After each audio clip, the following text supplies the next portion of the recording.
Hello friends, आज हम आपके लिए लेकर आए हैं कहानी कॉमन सेंस।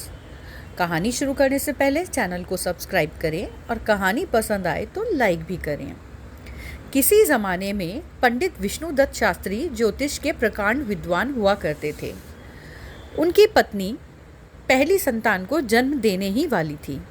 पंडित जी ने दाई से कह रखा था, जैसे ही बालक का जन्म हो एक नींबू प्रसूति कक्ष से बाहर लुढ़का देना।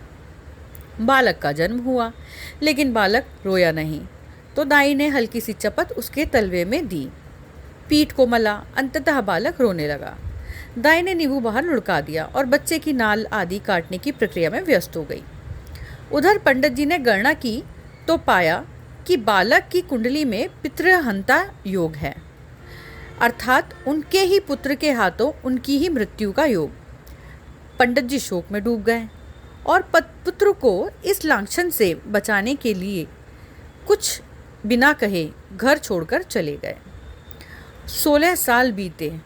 बालक अपने पिता के विषय में पूछता, लेकिन बेचारी पंडिताइन उनके जन्म की घटना के विषय में सब कुछ बताकर चुप हो जाती, क्योंकि उसे इससे ज़्यादा कुछ नहीं पता था। अतः पंडित जी का बेटा अपने पिता के पग चिन्हों पर चलते हुए प्रकांड ज्योतिषी बना। उस बरस राज्य में वर्षा नहीं हुई। राजा ने डोंडी पिटवाई कि जो भी वर्षा के विषय में सही भविष्यवाणी करेगा उसे मुंह मांगा इनाम मिलेगा, लेकिन गलत साबित हुई तो उसे मृत्युदंड मिलेगा। बालक ने गणना की और निकल पड़ा, लेकिन जब वे राजदरबार में पहुंचा तो देखा एक वृद्ध ज्योतिषी पहले से ही आसन जमाए बैठे हैं। राजन, आज सांध्य काल में ठीक 4 बजे वर्षा होगी, वृद्ध ज्योतिषी ने कहा। बालक ने अपनी गणना से मिलान किया और आगे आकर बोला, महाराज, मैं भी कुछ कहना चाहूँगा। राजा ने अनुमति दे दी। राजन, वर्षा आज ही होगी, लेकिन 4 बजे नहीं, बल्कि 4 बजने के कुछ पलों के बाद होगी। वृद्ध ज्योतिषी का मुंह अपमान से लाल हो गया।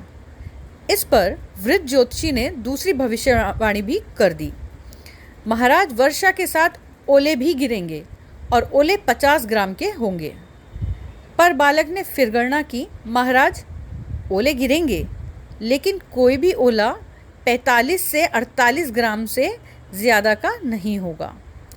अब दोनों में बात ठन चुकी थी। लोग बड़ी उत्सुकता से शाम का इंतज़ार करने लगे। 3:30 तक आसमान पर बादल का एक कतरा भी नहीं था, लेकिन अगले 20 मिनट में क्षितिज से मानो बादलों की सेना उमड़ पड़ी। अंधेरा सा छा गया, बिजली कड़कने लगी, लेकिन 4 बजने पर भी पानी की एक बूंद नहीं गिरी। लेकिन जैसे ही 4:02 हुए, मूसलाधार वर्षा होने लगी। वृद्ध ज्योतिषी ने सिर झुका लिया। आधे घंटे की बारिश के बाद ओले गिरने शुरू हुए। राजा ने ओले मंगवाकर तुलवाए, कोई भी ओला 50 ग्राम का नहीं निकला।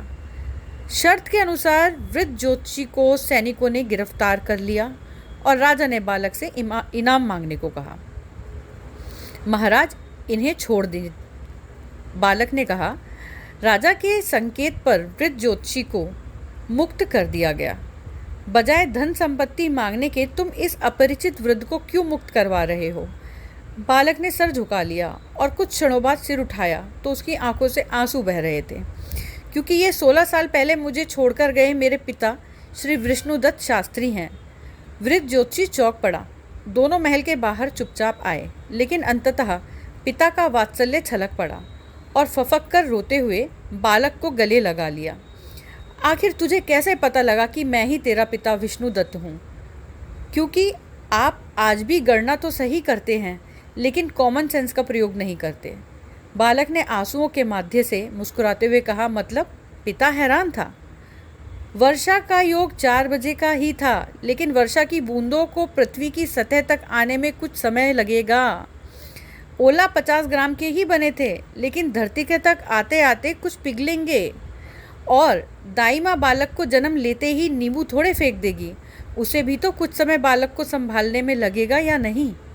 और उस समय में ग्रह संयोग बदल भी तो सकते हैं, और पितृहंता योग पितृरक्षक योग में भी तो बदल सकता है ना। पंडित जी के समक्ष जीवन भर की त्रुटियों की श्रृंखला जीवित हो उठी और वह समझ गए कि केवल 2 शब्दों के गुण के अभाव के कारण वह जीवन भर पीड़ित रहे, और वह था कॉमन सेंस।